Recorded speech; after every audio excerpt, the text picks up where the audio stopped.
Hello there, Virgos. Welcome to your weekly reading.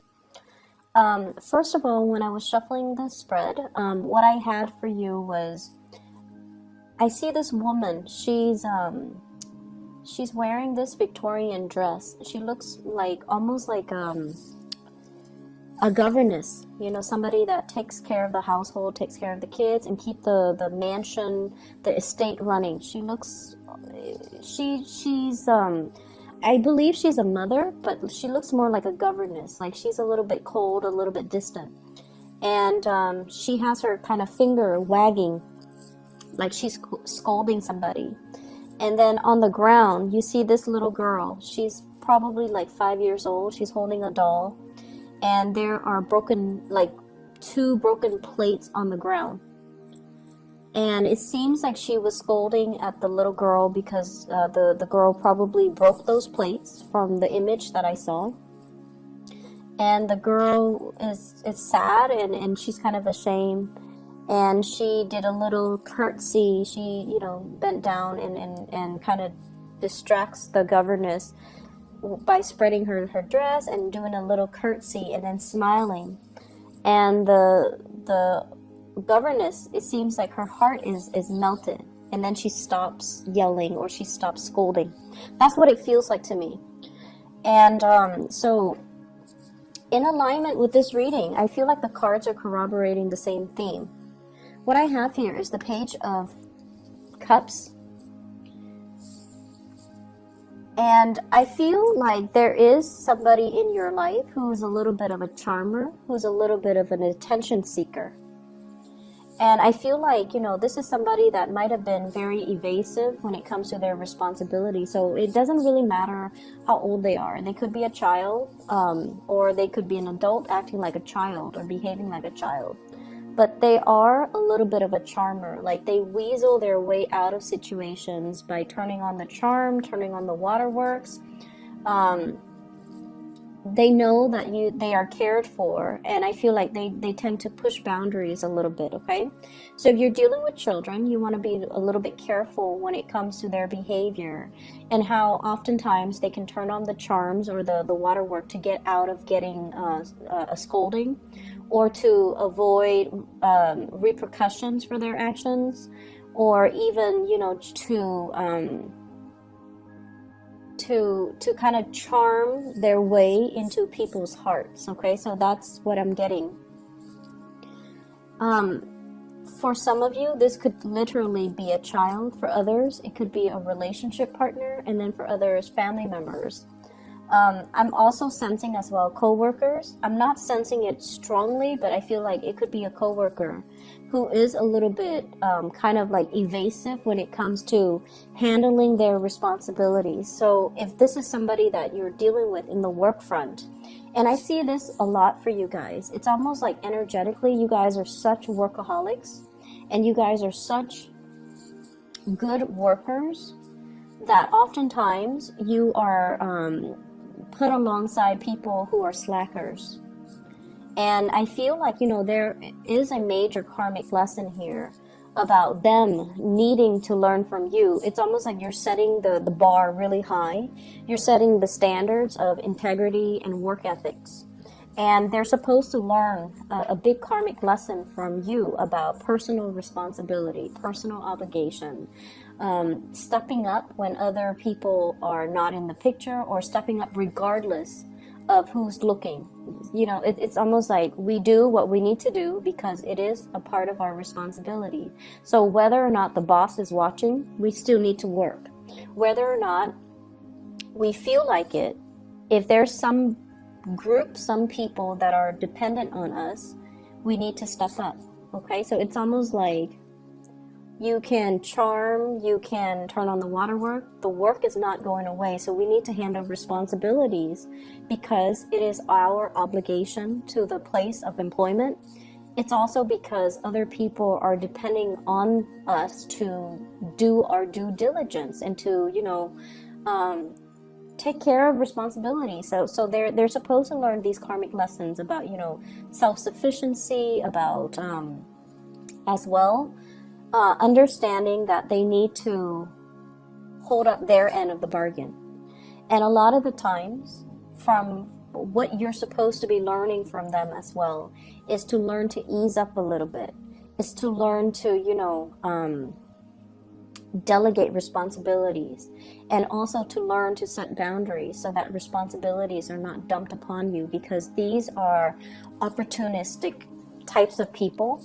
And when they sense that you're very, very kind, and when they sense that you're able to, that you're doing things like above and beyond your scope of responsibilities, they like to dump responsibilities on you. So I feel like there is a karmic lesson needing to be learned from both parties in the work environment. Okay. I definitely feel there's something cracking. It's almost like the straw that broke the camel's back. And so this week, there is a lot of responsibilities that you have to take care of. And you are not in a position to take on more. You're in a position to learn to say no to other people, to learn a very direct way to say no to people, to draw very clear boundaries, and to also set people in their place, okay? What I have here is the Ten of Wands. This is a lot of things that you have to take care of, a lot of loose ends to tie up, a lot of things that you're physically carrying around. And if you are kind of like trying to avoid people, I usually think of this as like, he's using those wands to cover his face, not wanting to see people, not wanting to confront people, conflict avoidance, trying to just avoid certain people. This is really a week for you to step into this power with the Ace of Swords. This is like saying what's on your mind and meaning it, and learning to say no to people, learning to cut people out, okay? The man on the horse, he's a little bit shocked by this Ace of Swords. It's coming out in such a fast and swift and truthful manner that he didn't expect. So if you have been kind of like, the doormat, I feel like this is the week where it's like, enough's enough. I'm not going to be taking on other people's responsibilities. I'm already, stretched thin. I'm already wearing multiple hats. I'm already going above and beyond my scope of responsibilities, and it's not fair. So you're going to set the record straight, and you're going to preserve your time, which is very little and very precious to you, so that you can take care of the things that you need to take care of, okay? I also see as well, there might be issues when it comes overall with like conflict within the family. What I have in this spread though, and I don't want you to fret, okay? I have a lot of love. I have a lot of communication and a lot of love. And so the people around you, they truly, truly, truly care about you. Even those co-workers that slack off, they care about you. They don't want any harm to fall on you, not only because your use value to them. I feel like they like you as a person. They're just opportunistic. They would do this to anybody. So it's not personal, right? And I also feel like the family members, relationship partner even. What I have here is the Ace of Cups. You have two aces, Ace of Swords and Ace of Cups. Communication needs to come from the heart, okay? It's not about scolding. It's not about, chastising somebody for their wrongful behavior. It's about telling them, you have to be a little bit more responsible with those plates. Like you broke those plates because you were reckless when you were playing.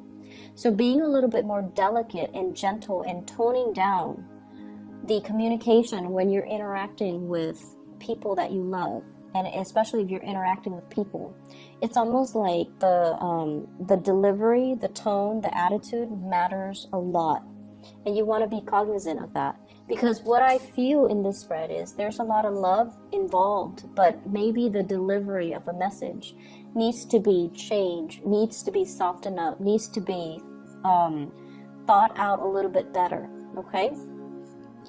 But what I do feel is, there's definitely some people weaseling their way out of dealing with ramifications of their actions. There are also people as well. This is sort of like conflict, not seeing eye to eye with people, but it's a very slight, minor type of conflict. And a lot of it has to do with control issues, wanting to control other people, wanting to control environments, wanting to control a situation. This could be coming through from your end or from another person's end.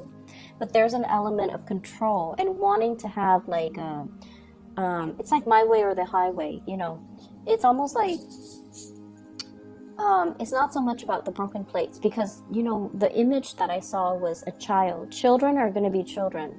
They're going to be a little bit reckless. They're going to be a little bit clumsy.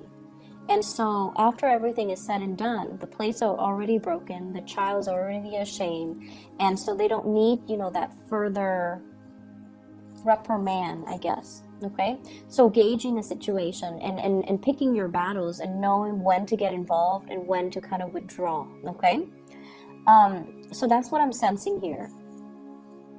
I feel like in relationships, there might be a little bit of conflict coming in. And I feel like it's ideological in nature. Ideological in nature. I have here a fire sign, a Sagittarius, an Aries, or a Leo. And I also have a Taurus person in the picture as well. So what I feel here is, if you are in a relationship with any of those signs, there's definitely a lot of love. But I almost feel like ideological differences get in the way. And what we have to try to remember is, just because someone doesn't see things the way that we see things, it should not. So if it's just on the ideological viewpoint, if someone doesn't see things the way that you see things, it shouldn't diminish, you know, your love for them or their love for you.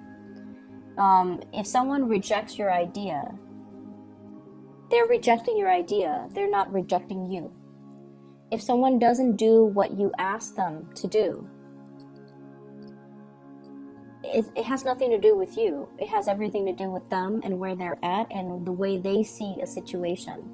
So ideological differences doesn't really diminish the love. It doesn't diminish, or it doesn't undermine the love in the relationship. So seeing things from that perspective, I feel like, is really going to help transform the way this relationship works for you. So we can agree to disagree. We don't always need to agree on all topics under the sun in order for us to work as a unit, in order for us to move forward, in order for us to, you know, be together. Okay, and that is with family, that is with love relationships, and I feel more so with love relationships.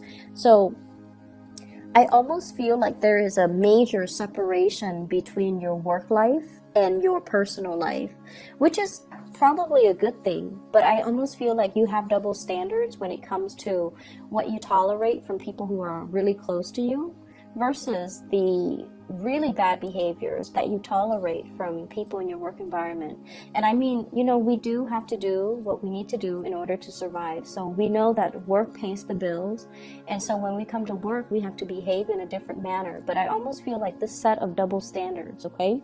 It's like treating strangers with a lot of compassion, but treating your loved ones with a lot of like criticism. That's what it feels like to me.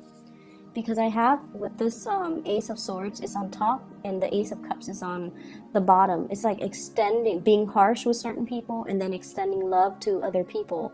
And you want to make sure that the people are deserving, okay? You want to make sure that the people that are doing their due diligence, that are, you know, taking care of their responsibilities, are the ones that should be getting the love and the support. Whereas the ones that have been reneging on their responsibilities, that, you know, leave things to the last minute, are the ones that should be getting chastised. So I feel like directing your energy towards the right people, rather than directing your focus, directing your energy towards the right people, rather than penting up your energy and your anger and then having it come out, direct it towards the wrong people, the ones that don't deserve it, the ones that are just like on the sidelines, and the ones that have nothing to do with the root of the problem. Okay, so this is a week for us to kind of reassess where we have been too harsh and where we are giving our energy, and especially if we're giving our energy to people that are charming and just evasive and irresponsible, when we should be giving the love to people who are, doing their fair share of the work, who are responsible, who have been nothing but honest. So I feel like that element is coming through. You might be called in to mediate situations as well. And I feel like there might be, I'm seeing like an interview panel. It's like they're deciding on the next candidates, and somebody might call out sick and you might be kind of like interim. You might be called in to fill that position on a panel where you are assessing people's work potential. You're assessing people's skills. You are assessing people's work history. So I don't know if you're on a panel to do that. So like I said, somebody might call out sick. You might be a filler. Or if you do this on a regular basis, I feel like there will be a lot of good candidates. Okay, so be careful about those charming ones. Be careful about the ones that are, super articulate, but when it comes to their work history, and you want to make sure you follow up and call their references, okay, and asking the right questions. So I definitely feel like it's going to be a very busy week. There's lots to do and lots to take care of. And you need to keep your kind of like your mind razor sharp and pick your battle so that you're not stretched too thin. I'm seeing as well, I honestly feel many of you have a lot of support from the people in your work environment, especially the higher ups, okay? I mentioned this with Libras as well, but I also feel it coming through from you. With Libras, it seems like they're getting a lot of assistance. And I feel like with you, you don't reach out. You never reach out when you have, when you need assistance. You are very stoic, and this is like earth sign. This is typical earth sign energy. You, Taurus, Capricorn. You guys are very stoic. You guys are self-sufficient, and you pride yourself, especially you and the Capricorn. You pride yourself on being self-sufficient, on being able to do things on your own. And you work best actually when you're on your own, when you're left to your own devices, because you know what needs to be done. And so the whole process regarding teamwork, group effort, all of those things are nice in theory, but in real life, they hinder progress. In real life, if you're left to your own devices, that's when magic happens. And so you might be shying away from group work. You might be shying away from, working together with other people, because everyone's going to have their own agenda, and everyone is not on the same page when it comes to their reliability, and everyone's not on the same page when it comes to their ability to take care of things. So I feel like, group work is just like the bane of your existence. I'm also sensing as well, I'm also feeling as well, and this is, relationships. For those of you who have recently broken off a relationship, and especially if children are involved, like a separation, a divorce, or something like that, I feel almost like a coming together in the relationship for the sake of the kids, wanting to resolve things or wanting to stay together, wanting to give it one last try, or wanting to, make amends and repair these rifts, because there's a lot of love. There's definitely a lot of love, and there's definitely, the element of children involved as well, because you want to keep the environment stable and just you think it's going to be good for the kids. Make sure all parties are on board, and make sure that, it's almost like you should do it for the kids, but at the same time, if you know this is a cyclical merry-go-round, if you know that, you're going to get into heated arguments with your partner, it's best not to keep that energy around the children, okay? Learning to air out the dirty laundry, learning to air out these things behind closed doors, I feel is the best strategy. Okay, so you might be dealing with somebody who's very explosive. Like when they're upset, they need everybody to know that they're upset. They're kind of like a little bit like dramatic. Okay, and I feel like keeping that energy a little bit tame, or having that conversation with your partner, so that you can have these, so that you can remove the children away from the conflict, or you can, you know, air out your differences behind closed doors. I feel like that's the more adult thing to do. So that's all that I have for you, Virgos. I hope the reading resonates. I hope it has been helpful for you. And I do wish you all the best, okay? And I'll be back next week. Take care of yourself. Hopefully this energy will clear up, and then we'll have, you know, like a clean slate reading, okay? Take care. I'll talk to you guys soon.